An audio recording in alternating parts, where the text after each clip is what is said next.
ಪಕ್ಷವನ್ನು ಮತ್ತೊಮ್ಮೆ ಅಧಿಕಾರಕ್ಕೆ ತಂದೆ ತರ್ತೀರಿ? 28ರಲ್ಲಿ ನಮಗೇನೂ ತೊಂದರೆ ಇಲ್ಲ. BJPಯ ಸ್ಥಿತಿ ನೋಡಿದ್ರೆ ಮೊರಕಾಗುತ್ತೆ, ಒಂದು ರಾಜಕೀಯ ಪಕ್ಷ ಈ ಸ್ಥಿತಿಗೆ ಬಂದಿದೆ ಅಂತ. ಇನ್ನು JDS ಬಗ್ಗೆ ನಾವೇನು ಮಾತಾಡುವಂಥದ್ದು ಏನಿಲ್ಲ.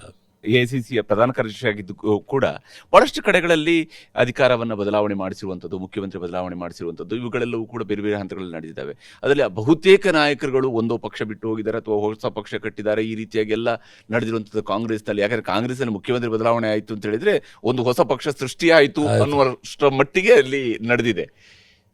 ಹೆಂಗೆ ಸಾಧ್ಯ ಆಯಿತು ಕರ್ನಾಟಕದಲ್ಲಿ ಇಷ್ಟು ಸುಲಭವಾಗಿ? ಅದು ಒಬ್ಬ ಜನಪ್ರಿಯ ನಾಯಕರೊಬ್ಬರು ಮುಖ್ಯಮಂತ್ರಿ ಆಗಿದ್ದಂಥವ್ರು, ಇನ್ನೊಬ್ಬರು ಕೂಡ ಅಷ್ಟೇ ಜನಪ್ರಿಯರಾಗಿದ್ದಂತಹ ಉಪಮುಖ್ಯಮಂತ್ರಿಯವರು ಮುಖ್ಯಮಂತ್ರಿ ಆಗುವ ಹಂತದಲ್ಲಿ. ನೋಡಿ, ಜನಸಾಮಾನ್ಯರ ಮಧ್ಯದಲ್ಲಿ ಒಂದು ಜನಗಳ ಮನಸ್ಸನ್ನು ಗೆದ್ದಿರ್ತಕ್ಕಂಥದ್ದು ಸಿದ್ದರಾಮಯ್ಯ ಅನ್ನೋದ್ರಲ್ಲಿ ಏನು ಯಾರಿಗೂ ಸಂಶಯ ಬೇಡ. ಅವರು ಸಾಮಾನ್ಯ ಬಡವ್ರ ಬಗ್ಗೆ ಕಾಳಜಿ ವಹಿಸಿದಂಥ ಮನುಷ್ಯ. ಸೊ ಆದ್ದರಿಂದ ಅವರು ಕಾಂಗ್ರೆಸ್ ಪಕ್ಷ ಅವರಿಗೆ 8 ವರ್ಷಗಳ ಕಾಲ ಮುಖ್ಯಮಂತ್ರಿ ಮಾಡಿದೆ. 20 ವರ್ಷಗಳ ಕಾಲ CLP ಲೀಡರು ಇಲ್ಲಾಂದರೆ ಮುಖ್ಯಮಂತ್ರಿ ಮಾಡಿದೆ. ಅವ್ರಿಗೇನು ಕಾಂಗ್ರೆಸ್ ಏನು ಕಮ್ಮಿ ಮಾಡಿಲ್ಲ. ಹೌದು, ದೊಡ್ಡ ನಾಯಕ. ಆ ಸ್ಟೇಟ್ಸ್ಮನ್ಶಿಪ್ಪನ್ನು ತೋರಿಸಿದ್ರು ಅವರು. ಇಡೀ ದೇಶದಲ್ಲಿ ರಾಜಕಾರಣ ಅಧೋಗತಿಗೆ ಬಂದಾಗ ಒಂಥರ ದಯನೀಯ ಸ್ಥಿತಿಗೆ ಬಂದಾಗ ಎಲ್ಲೋ ಒಂದು ಕಡೆ ಇದಾರಪ್ಪ, ಇನ್ನೂ ಎಥಿಕ್ಸ್ ಅಂತ ಏನು ಹೇಳ್ತೀರಿ, ಅದನ್ನು ಕಾಪಾಡ್ತಕ್ಕಂಥ ಜನ ಇದ್ದಾರೆ ಅನ್ನೋದು ಸಿದ್ದರಾಮಯ್ಯನವ್ರು ತೋರಿಸಿದ್ದಾರೆ. ನಾನು ಹೇಳ್ತೀನಿ ಕೇಳಿ, Karnataka is a role model for any day. ಯಾವ ಗುಜರಾತ್ ರೋಲ್ ಮಾಡೆಲ್ ಅಲ್ಲ. Karnataka is the best state in the country. ಇಲ್ಲಿನ ಪೊಲಿಟಿಷಿಯನ್ಸು ಅಷ್ಟೇ ಒಳ್ಳೆಯವರಿದ್ದಾರೆ. ಈ BJP ಬಂದು ಸ್ವಲ್ಪ ಹೆಚ್ಚು ಕಮ್ಮಿ ಮಾಡ್ಕೊಂಡಿದ್ದಾರೆ ವಿನಃ ಜನತಾದಳದವ್ರು ಇದ್ದರು, ವೆಟ್ರನ್ಸ್ ಇದ್ದರು.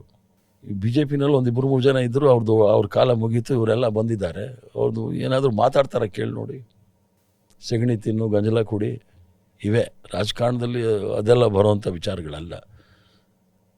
ಸೊ ಆದ್ದರಿಂದ ಸಿದ್ದರಾಮಯ್ಯ ಹಾಕ್ಕೊಟ್ಟ ದಾರಿ ಇದೆ ನೋಡಿ, ಅದು ರಾಜಕೀಯದಲ್ಲಿ ಇತಿಹಾಸದಲ್ಲಿ ಉಳ್ಕೊಳ್ಳೋವಂಥದ್ದು. ಅದು ಅಧಿಕಾರನ ಸುಲಭವಾಗಿ ಯಾರೂ ಬಿಟ್ಕೊಡಲ್ಲ.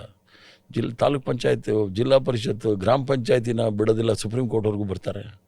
ಎಷ್ಟೋ ಸಲ ನಾತನೇ ಬಂದು ಸುಪ್ರೀಂ ಕೋರ್ಟ್ ಲಾಯರ್ಗೆ ಸ್ವಲ್ಪ ಹೇಳಿ ಸರ್ ಅಂತೇಳಿ ನಾನೇ ಹೇಳಿದ್ದೀನಿ, ಸ್ವಲ್ಪ ಮಾಡ್ರಪ್ಪ ಅಂತೇಳಿ.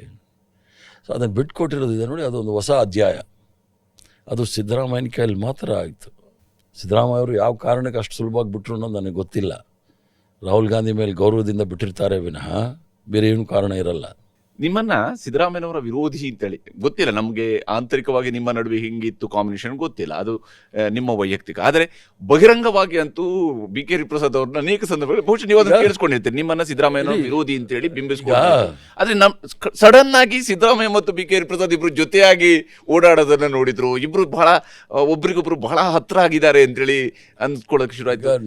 ಏನಿದು ಬದಲಾವಣೆ ಹಿಂಗಾಯ್ತು? ನಾನು ಸಿದ್ದರಾಮಯ್ಯನವ್ರು ಇದು ನೋಡಿ, ಸೈದ್ಧಾಂತಿಕ ರಾಜಕೀಯ ಹೋರಾಟ ಮಾಡ್ತಕ್ಕಂಥವ್ರು. ನಾನು ಬೇಕಾದ್ರೆ ಪಾರ್ಲಿಮೆಂಟ್ದು ನಿಮಗೆ ಭಾಷಣಗಳು ಕೊಡ್ತೀನಿ. ಸೈದ್ಧಾಂತಿಕವಾಗಿರ್ತಕ್ಕಂಥದ್ದು, ಸೈದ್ಧಾಂತ ಇಬ್ಬರದು ಒಂದೇ ಆದಾಗ ನಾವು ಅಂಡರ್ಸ್ಟ್ಯಾಂಡಿಂಗಲ್ಲಿ ಇರ್ತೀವಿ. ನಾವು ಒಂದಾಗದೇ ಇರ್ಬೋದು, ಬಟ್ ಇಬ್ಬರಿಗೂ ಪರಸ್ಪರ ಗೌರವ ಇದ್ದೇ ಇರುತ್ತೆ. ಆದ್ದರಿಂದ ನಾನು ಏನು ಹೇಳಬೇಕು, ನನಗೆ ಸ್ವಾಭಿಮಾನ ಅಂತ ಬಂದಾಗ ನಾನು ಯಾರಿಗೂ ಅಷ್ಟೇ ದೊಡ್ಡವರಿದ್ರೆ ಯೋಚನೆ ಮಾಡೋದಿಲ್ಲ. ಸ್ವಾಭಿಮಾನಕ್ಕೆ ಧಕ್ಕೆ ಬಂದಾಗ ನಾನು ಈ ಪಕ್ಷದಲ್ಲಿ ಇಷ್ಟು ವರ್ಷ ದುಡ್ದಿದ್ದೀನಲ್ಲ, ನನಗೊಂದು ಮಾತು ಹೇಳ್ಬಿಡ್ಬೋದಿತ್ತು, ಹರಿಪ್ರಸಾದ್ ನಿಮ್ಗೆ ಮಾಡೋದಿಲ್ಲ ಅಂತ ಸುಮ್ಮನೆ ಇರ್ತಾಯಿದ್ದೆ.